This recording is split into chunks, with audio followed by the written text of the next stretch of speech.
Bismillahirrahmanirrahim. Assalamualaikum warahmatullahi wabarakatuh. Saya Hanif Afifi bin Abdul Rahman daripada PAI semester 8 9 Jun 2017 ingin membentangkan tajuk kajian saya iaitu pengurusan masa dan stres dalam kalangan guru pelatih pendidikan Islam IPG KDRI. Yang saya hormati penyelidik saya Ustaz Adnan bin Abdullah dan dua panel penilai iaitu Ustaz Azlan bin Jaafar dan juga Dr. Muhammad Fadil bin Baharudin. Masa yang diperuntukkan hanyalah 15 minit sahaja, jadi saya akan go kepada setiap slide dengan lebih laju. Latar belakang kajian adalah pendidikan berkualiti mampu menghasilkan modal insan yang mampu berfikiran kritis, kreatif, inovasi, dan mereka perlu bersedia menjadi key workers kepada negara. Jadi, para pendidik perlu lebih bersedia untuk berhadapan dengan cabaran-cabaran global. Yang kedua pula adalah kehidupan mahasiswa yang bertungkus lumus sepanjang masa untuk mengejar impian masa depan mereka demi segulung ijazah. Oleh itu, mereka sentiasa sibuk dengan lambakan kerja-kerja sebagai mahasiswa. Yang ketiganya pula adalah realitinya guru sebagai penggerak bidang pendidikan berperanan sebagai pemacu kepada transformasi pendidikan negara. Oleh itu, tidak peliklah guru antara karier yang sering dikaitkan dengan stres. Yang keempat pula adalah guru pelatih sendiri, iaitu guru pelatih juga menghadapi stres untuk belajar. Oleh itu, kerana kehidupan mereka sekarang adalah sebagai persediaan bagi mereka untuk berkarier kelak sebagai guru, yang mana perlu menepani pelbagai cabaran yang sama. Seterusnya adalah penyataan masalah. Saya ambil di sini 3 rujukan utama. Pertama sekali adalah Saodah Ahmad 2019 menyatakan punca masalah stres ini adalah berkaitan dengan ataupun berkaitan daripada kejutan budaya dengan pengalaman akademik yang berbeza-beza dan persekitaran yang berbeza-beza antara sekolah menengah dan pengajian awam. Yang kedua pula adalah Rash dan Rashid 2011 menyatakan punca stres adalah kerana tidak dapat mengekalkan kecemerlangan setiap semester di universiti. Di universiti kan ada semester-semester. Kemudian yang ketiga adalah daripada Zaharul Akmal Dami 2018 yang menyatakan tidak dapat siapkan tugasan pada waktu yang ditetapkan, persaingan, peperiksaan, tuntutan masa dan persekitaran bilik kuliah. Yang keempat pula adalah kesibukan dengan pembelajaran di dalam kelas kuliah serta kegiatan kokurikulum dan juga kegiatan-kegiatan sosial yang lain. Yang kelima adalah segelintir pelajar yang menyandang jawatan tertentu yang memerlukan komitmen masa ke arah itu. Jadi semua penyataan ini adalah berkaitan dengan pengurusan masa dan stres yang terlibat. Seterusnya kepada objektif kajian saya iaitu pertama sekali mengukur tahap pengurusan masa dan tahap stres pelajar pendidikan Islam IPG KDRI. Yang kedua pula adalah mengenal pasti perbezaan tahap pengurusan masa dan stres pelajar pendidikan Islam IPG KDRI berdasarkan jantina, umur, semester dan elektif teras. Saya akan mencari perbezaan antara semua faktor demografi tersebut. Yang ketiga adalah menganalisis hubungan pengurusan masa dan stres pelajar pendidikan Islam. Saya akan mengkaji antara ketiga-tiga pemberi ubah yang digunakan, adakah kesemuanya mempunyai hubungan. Seterusnya kepada soalan kajian pula. Pertama sekali sama seperti objektif, iaitu apakah tahap pengurusan masa dan tahap stres pelajar pendidikan Islam. Yang kedua, apakah perbezaan demografi tadi, perbezaan antara pengurusan stres dan masa dengan jantina, perbezaan dengan umur, dengan semester dan elektif teras. Yang ketiga pula adalah untuk mengkaji hubungan pengurusan masa dan stres pelajar pendidikan Islam IPG KDRI. Model yang saya gunakan di sini adalah model Terence Hoffmann, iaitu model pengurusan masa. Pertama sekali beliau menyatakan setting goals, iaitu menentukan matlamat dan tujuan, and properties, iaitu priorities, iaitu menentukan yang mana yang lebih penting, yang mana yang lebih utama. Lepas tu mekanik, iaitu making list dan scheduling, iaitu kita buat senarai-senarai yang perlu dan membuat jadual. Yang ketiga adalah preference for organisation, iaitu organisasi projek-projek yang kita buat. Ketiga-tiga ini akan bawa kepada perceived control of time iaitu pengurusan masa yang baiklah. Dia akan bawa kepada keempat-empat ni. kerangka konsep tu kajian saya pertama sekali adalah pengurusan masa, iaitu model tadi, model Terence McKen. Yang kedua adalah tahap stres, iaitu berdasarkan Bernadette dan M. Gatzella, iaitu saya ambil ataupun adaptasi daripada model beliau. Kemudian saya akan menguji punca-punca stres yang saya listkan, adakah punca-punca tersebut ada kaitan dengan para responden, dan akhirnya akan membawa kepada dapatan kajian, iaitu produk akhir. Seterusnya kepada tinjauan literatur, iaitu menurut Masrina Abdul Halim 2016, pelajar di universiti menggalas tanggungjawab yang besar dan mencabar dalam merealisasi cita-cita diri, keluarga dan negara. Justru amat penting bagi para pelajar ini mempunyai daya tahan yang tinggi dalam menghadapi cabaran dan tekanan. Hussein Osman pula 2018 menyatakan dapatan kajian beliau menunjukkan faktor akademik telah menyumbang tahap stres yang tinggi kepada responden maafkan saya, dan merupakan item pilihan majoriti responden yang mempersetujui bahawa beban kerja yang banyak menyebabkan stres dalam kalangan pelajar. Seterusnya, Siti Hawa Rosli 2016 menyatakan hasil kajian ini mendapati bahawa faktor akademik merupakan faktor utama penyumbang kepada stres pelajar lelaki dan perempuan tahun akhir, khusus kejuruteraan awam UiTM Pahang, dan diikuti oleh faktor peribadi. Ghazali Lazin 2020 juga menyatakan bagi aspek tekanan pengurusan masa, dapatan menunjukkan responden turut merasai tekanan dalam meneruskan keseimbangan masa ketika berada di rumah kerana terdapat banyak tugasan yang perlu diselesaikan mengikut takwim akademik yang telah ditetapkan. Arif Johari 2019 menyatakan kekangan masa merujuk kepada tekanan yang menunjukkan situasi pelajar mempunyai masa yang terhad untuk kelas, ketidakupayaan untuk menyiapkan tugasan, kesukaran untuk mengejar silibus dalam topik pembelajaran dan mempunyai masa terhad untuk berehat. Hasil ujian menunjukkan bahawa terdapat perkaitan yang signifikan antara kekangan masa dengan kesejahteraan diri pelajar. Seterusnya, bab berkenaan metodologi kajian, saya mengetengahkan kajian jenis kuantitatif yang melibatkan numeral, nombor-nombor dan angka-angka, kajian tinjauan yang bertujuan untuk meninjau dan menggunakan analisis inferensi dan deskriptif, dan menggunakan soal selidik sebagai instrumen. Populasi dan saiz sampel populasi saya adalah berfokuskan dan membataskan kepada guru pelatih pendidikan Islam IPG KDRI semua semester seramai 379 orang.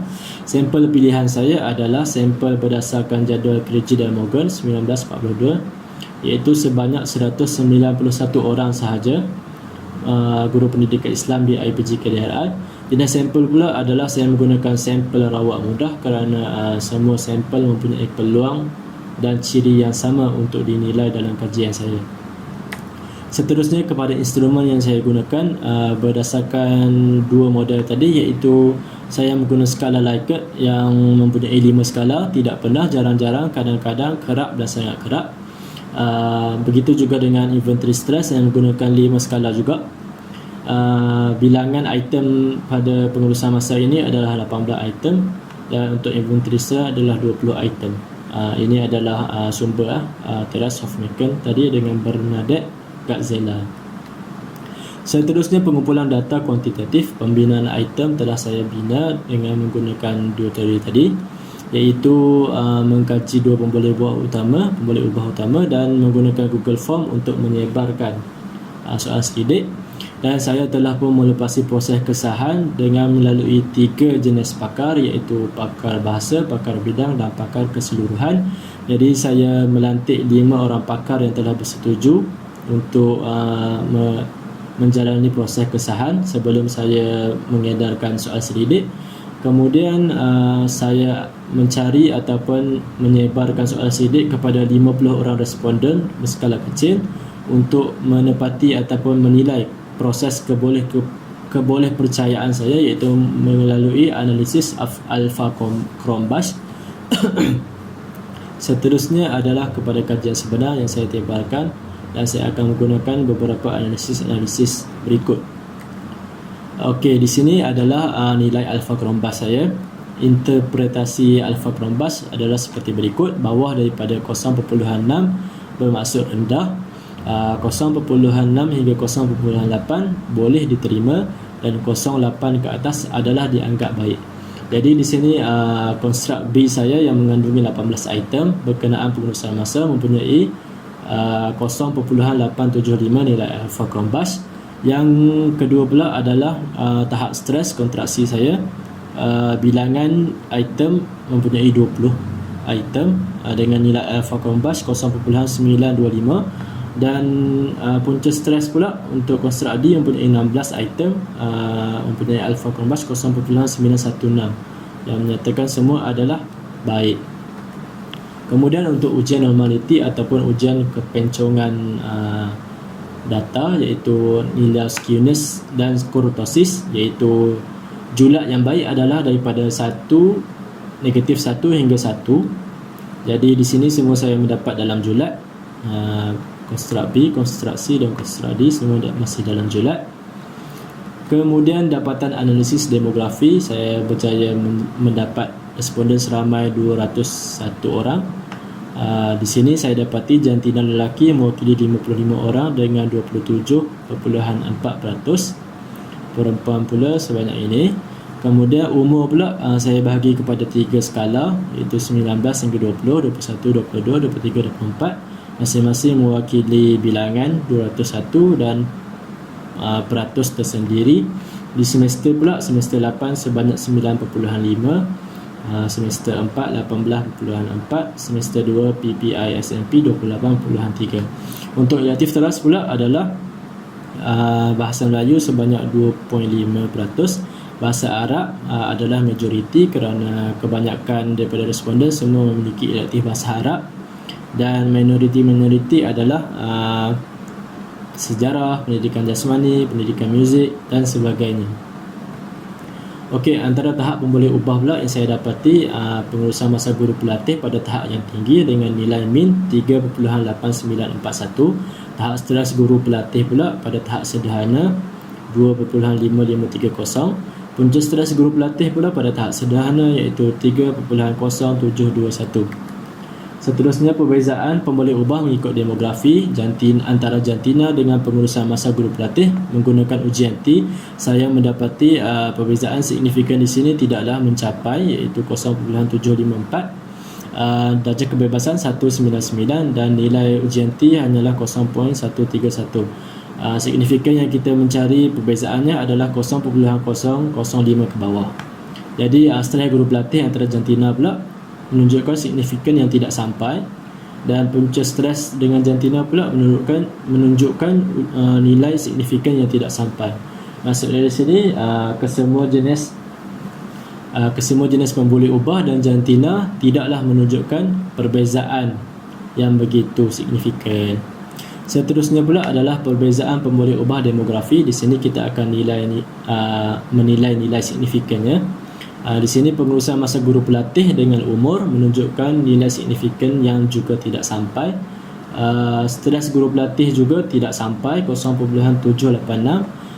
Stres guru pelatih dengan semester menunjukkan 0.874, juga tidak sampai, dan stres guru pelatih dengan elektif teras juga menunjukkan tidak sampai, 0.54.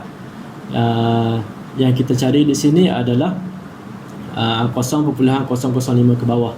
Jadi ada beberapa faktor yang saya temui mempunyai nilai signifikan yang bawah daripada nilai yang kita cari, iaitu 0.003. Saya menggunakan ANOVA post hoc satu hala antara pengurusan masa guru pelatih dengan elektif teras. Di sini kalau kita tengok nilai signifikan yang rendah, 0.003. Antara elektif teras ni yang mana yang mempunyai nilai signifikan yang rendah? Di sini antara pendidikan jasmani dan sejarah mempunyai perbezaan. Seterusnya untuk pengurusan masa guru pelatih dan semester pula mempunyai nilai signifikan yang bawah juga, bawah daripada 0.005. Semester yang dapat dinilai adalah semester 8 dengan semester 2, iaitu nilai signifikan bawah daripada 0.005. Seterusnya untuk ujian korelasi, jadual yang saya tempel di sini adalah berdasarkan SPSS. Jadi nilai analisis di sini kita menilai beberapa jenis, iaitu nilai korelasi sama ada nilai dia 0 hingga 1, sama ada positif atau negatif, sama ada mempunyai bintang 1 atau bintang 2, ataupun mempunyai nilai signifikan kurang daripada 0.05. Dapatan saya di sini adalah stres guru pelatih mempunyai nilai signifikan yang bertahap sederhana dan mempunyai berkadar langsung dan keyakinan sebanyak 99%. Setelah guru pelatih dengan pengurusan masa tidak mempunyai hubungan signifikan dengan perkali R yang negatif dan berhubungan secara songsang dengan tahap yang sangat lemah. Punca setelah guru pelatih dengan pengurusan masa juga tidak mempunyai signifikan kerana nilainya belum mencapai 0.05 dengan tahap R yang positif menunjukkan hubungan secara langsung tetapi pada tahap yang sangat lemah. Jadi kita kesentuhkan masa. Implikasi kajian adalah kepada 3 tahap, iaitu pelajar perlu mempunyai kesedaran tentang pengurusan masa dan pengurusan stres supaya mampu menamatkan pengajian dengan jayanya. Pensyarah pula perlu mewujudkan perbincangan dan toleransi sesama pelajar. Hal ini akan mewujudkan situasi win-win dan dalam proses pengajaran dan pembelajaran. Pihak pentadbir juga boleh melakukan atau menganjurkan bengkel-bengkel seminar khusus ataupun menggalakkan kemahiran pengurusan diri pelajar dalam pelbagai aspek terutamanya pengurusan masa dan stres. Cadangan di sini saya mencadangkan untuk pegawai gaji seterusnya memperluaskan populasi dan sampel yang membabitkan guru pelatih dan juga opsi-opsi lain dan juga kampus-kampus lain. Selain itu mengkaji guru sebenar sebagai responden kerana seperti kita tahu guru adalah karier yang stres dan pengurusan masa yang kurang.